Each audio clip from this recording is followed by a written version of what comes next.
오늘 우리에게 주실 말씀은 디모데후서 2장 1절에서 7절까지입니다.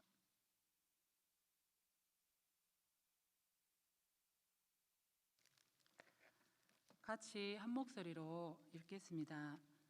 내 아들아, 그러므로 너는 그리스도 예수 안에 있는 은혜 가운데 강하고 또 내가 만인 증인 앞에서 내게 들은 바를 충성된 사람들에게 부탁하라. 그들이 또 다른 사람을 가르칠 수 있으리라. 너는 그리스도 예수의 좋은 병사로 나와 함께 고난을 받으라. 병사로 복무하는 자는 자기 생활에 얽매이는 자가 하나도 없나니 이는 병사로 모집한 자를 기쁘시게 하려 함이라. 경계하는 자가 법대로 경계하지 아니하면 승리자의 간을 얻지 못할 것이며 수고하는 농부가 곡식을 먼저 받는 것이 마땅하니라. 내가 말하는 것을 생각해 보라. 주께서 범사에 내게 청명을 주시리라. 아멘. 기도하겠습니다. 나의 힘이 되신 여호와여, 내가 주님을 사랑합니다. 평생 주님을 사랑하면서 살고 싶습니다. 이 시간 우리와 함께하여 주시옵소서. 성령님 함께하여 주시옵소서. 주님 홀로 영광 받아 주시옵소서.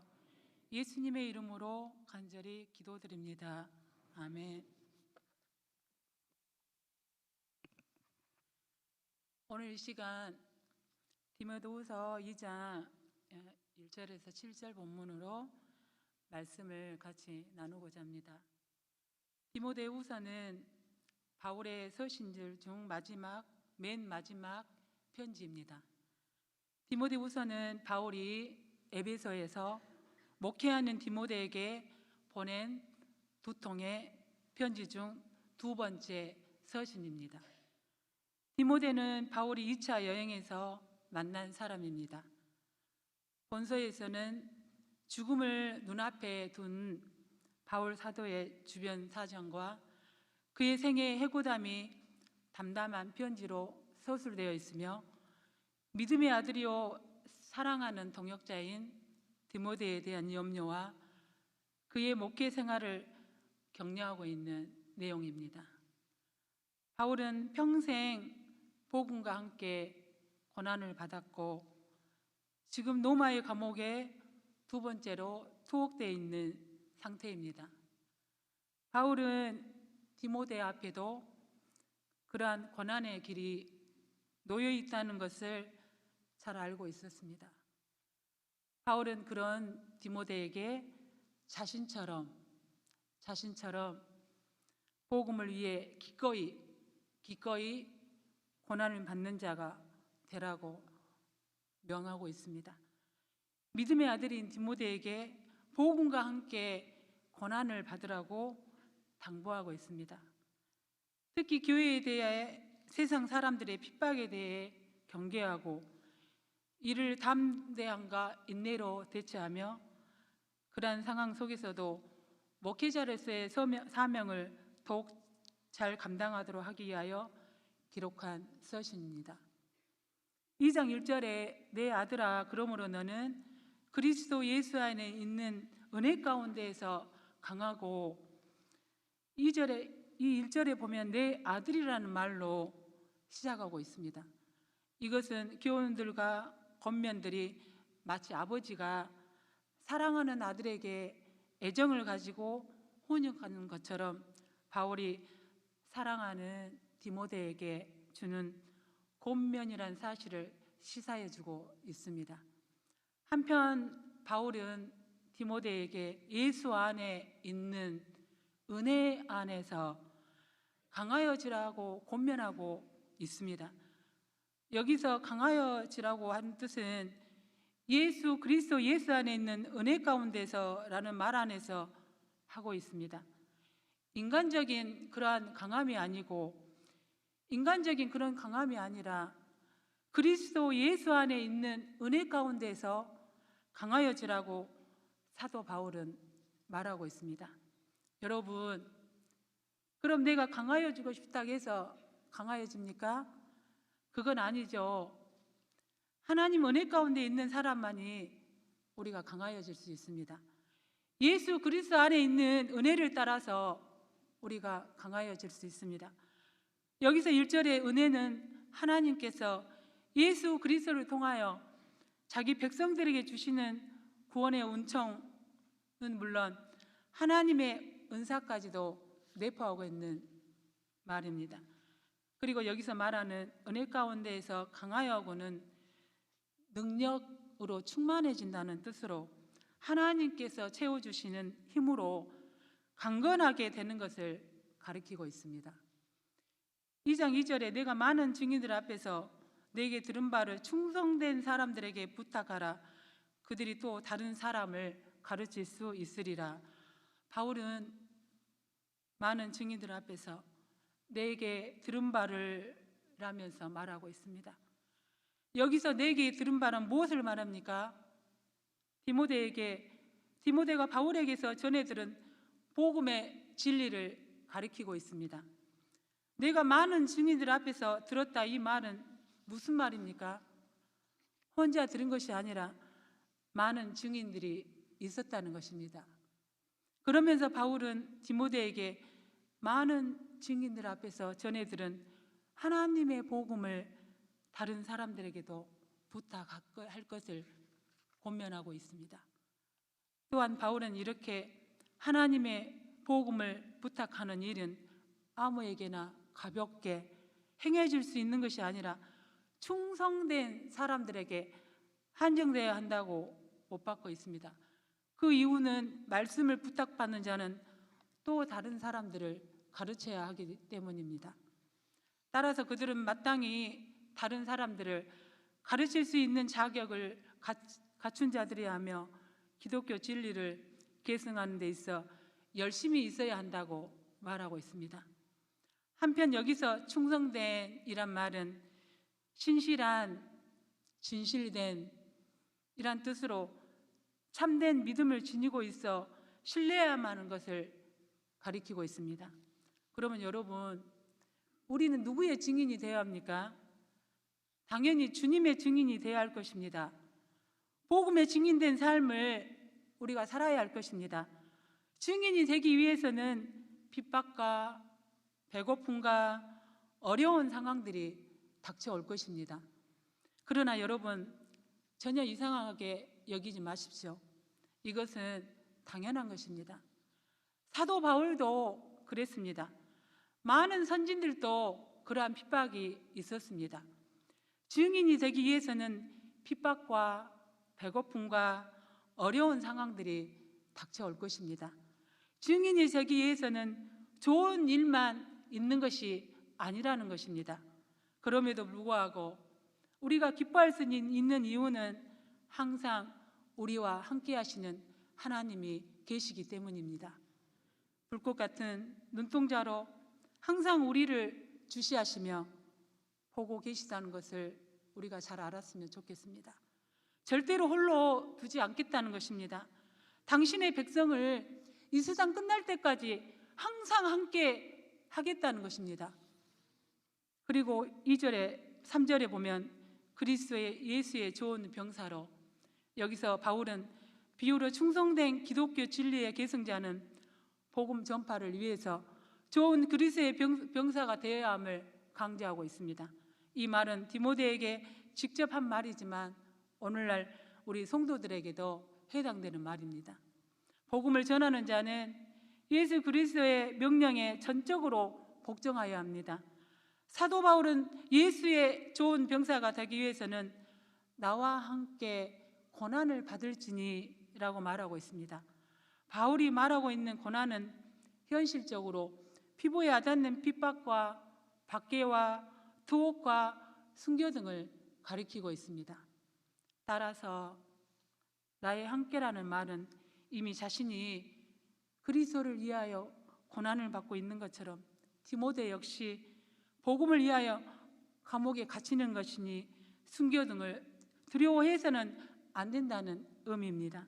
왜냐하면 세상이 그리스도를 미워하는 고로 우리 성도들 역시 이 땅에 사는 동안 이런저런 고난과 미움을 당하기 때문입니다.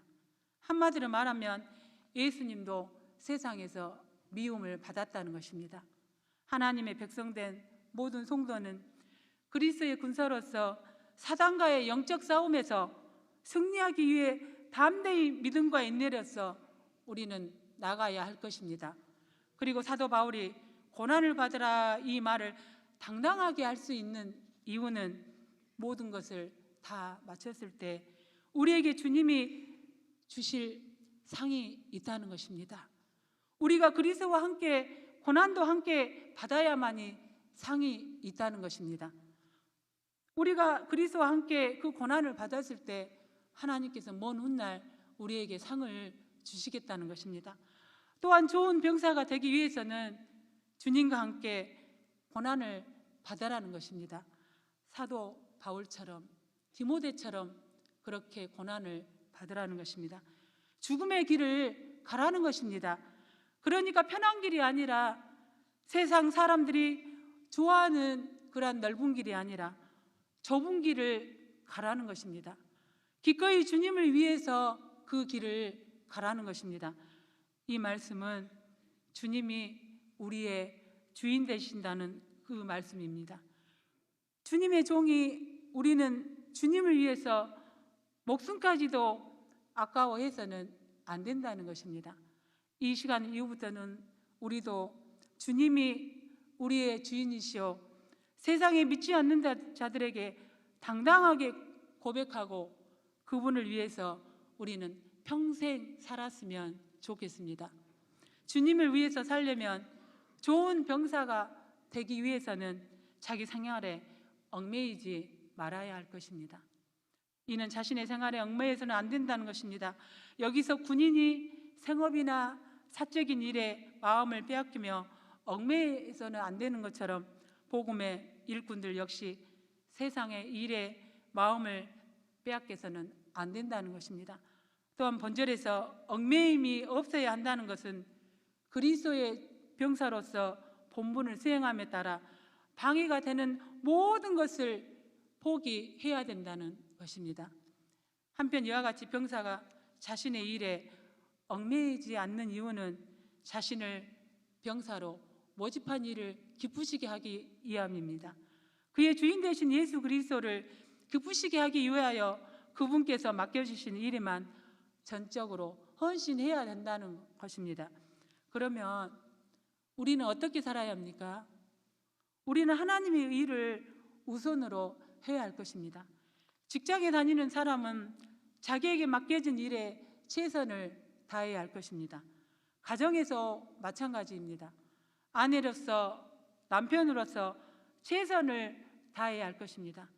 아내는 남편을 돕고 아껴주고 남편은 아내를 위해서 아낌없이 섬기며 살아야 할 것입니다. 하나님 일에도 마찬가지입니다. 사정과 형편에 따라 자신의 일을 다 하고 남는 시간에 하나님이 일을 한다면 이런 사람은 참된 일꾼이 될 수 없습니다. 좋은 병사가 될 수 없습니다. 그러면서 5절에는 경계하는 자에 대해서 말하고 있습니다. 경계하는 자가 법대로 경계하지 아니하면 승리자의 관을 얻지 못할 것이라고 말하고 있습니다. 경계하는 자는 법대로 경계하지 않으면 하나님의 일꾼자에서 성공보다는 목표를 이루기 위한 과정에서 하나님의 뜻과 말씀에 따라 성실히 수행해 나가는 것이 가장 중요할 것입니다. 여러분, 여기서 경계하는 자를 운동선수에 비유하고 있습니다. 그런데 달리기 하는 자가 규칙을 지키지 않고 달려서 우승을 했다 할지라도 이런 사람에게는 규칙을 지키지 않는 자는 상을 받을 수 없을 것입니다. 우리도 고난을 잘 견뎌내서 주님이 기뻐하시는 최종적인 목표를 위해서 승리자의 관을 얻을 때까지 잘 인내하며 나아가기를 주님은 우리를 향해 말씀하고 있다는 것을 잘 기억했으면 좋겠습니다. 그러면서 2장 6절에 수고하는 농부가 곡식을 먼저 받는 것이 마땅하다고 이야기하고 있습니다. 바울의 세 번째 비유로서 충성된 사역자의 모습을 열심히 수고하는 농부로 묘사하고 있습니다. 여기서는 충성된 자의 모습을 열심히 수고하는 농부로 묘사하고 있습니다. 사실 농부는 가을의 결실을 위해 한여름의 무더위도 견뎌내면서 최선을 다해서 일을 합니다. 이러한 농부에게 무엇보다도 먼저 요구된 것은 인내와 수고일 것입니다. 꾸준히 인내하며 결실을 맺을 때까지 견뎌내는 것입니다. 우리도 주님이 기뻐하시는 결실을 맺을 때까지 잘 인내하며 견뎌내는 저희들이 다 됐으면 좋겠습니다. 2장 7절에 내가 말하는 것을 생각해 보라. 주께서 내게 청명을 주시리라. 여기서 내가 말하는 것이란 바울이 지금까지 본절에서 세 가지 비유를 통해 디모데에게 준 교훈을 가르치고 있습니다.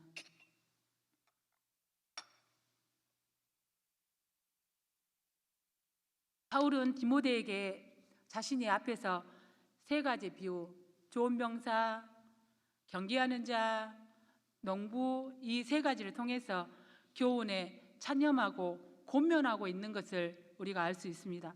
범사에 내게 청명을 주시리라 말해서 바울은 디모데에게 하나님의 지혜를 주실 것을 기대하고 있습니다.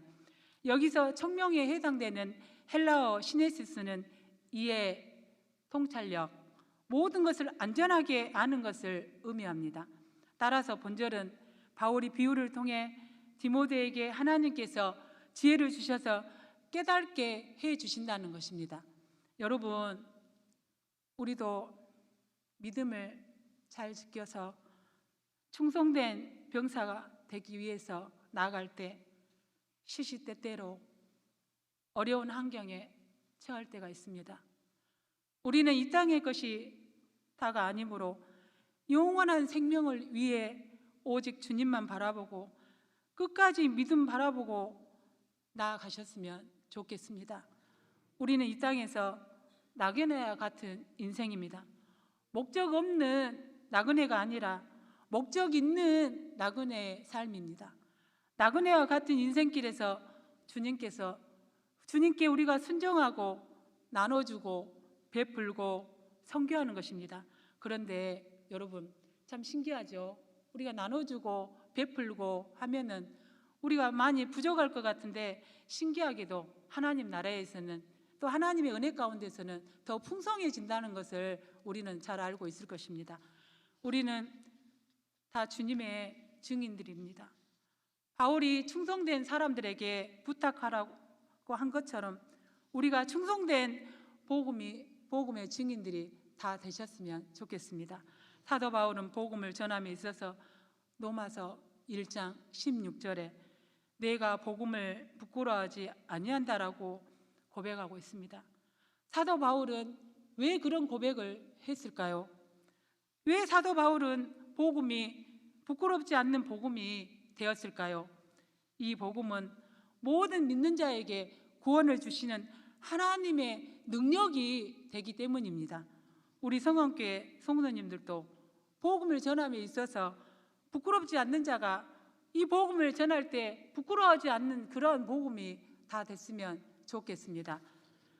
모든 믿는 자, 우리도 사도 바울이 전한 이 복음 때문에 이 자리에 우리가 앉아 있고 하나님의 자녀가 된 것을 우리는 다 알고 있습니다. 우리 성원교회가 한 자리도 빠짐없이 여기에 가득 찼으면 좋겠습니다. 하나님은 영혼 살리고 생명 살리는 것을 기뻐하시는 것을 우리는 잘 알고 있습니다. 그분을 우리가 여기에 가득 차게 해서 많은 전도를 해서 영혼을 우리가 살리는 일에 쓰임받게 우리가 항상 하나님께 기도했으면 좋겠습니다. 그래서 그분을 위해서 우리가 기쁘시게 하는 그러한 우리 성황교회 식구들이 다 됐으면 좋겠습니다.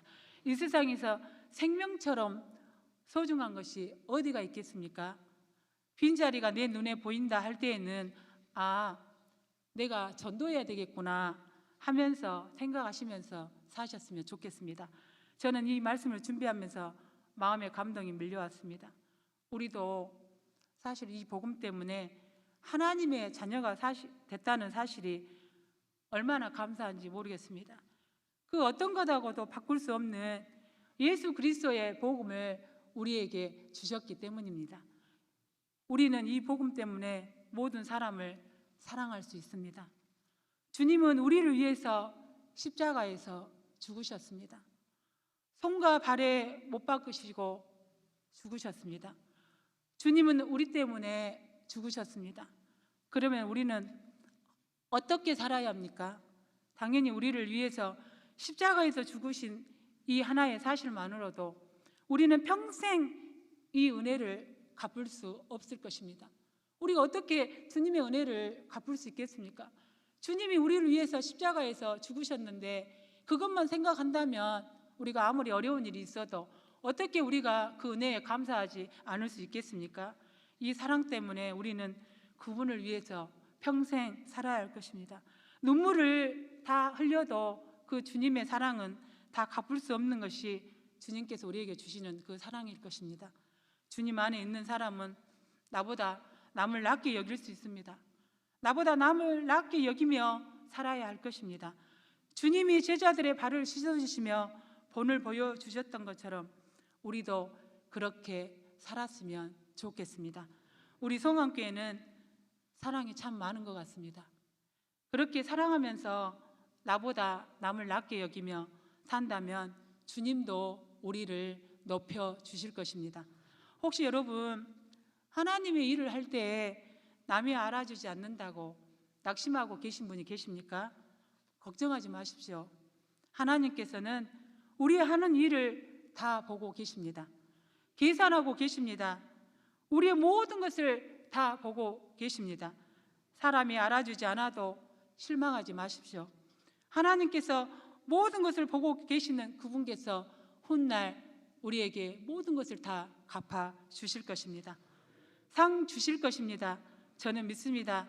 하나님이 우리를 통해 일을 하시며 우리를 신뢰하면서 우리를 사용하실 줄로 믿습니다.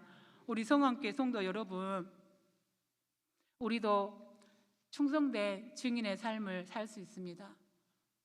충성된 자가 다 될 수 있습니다.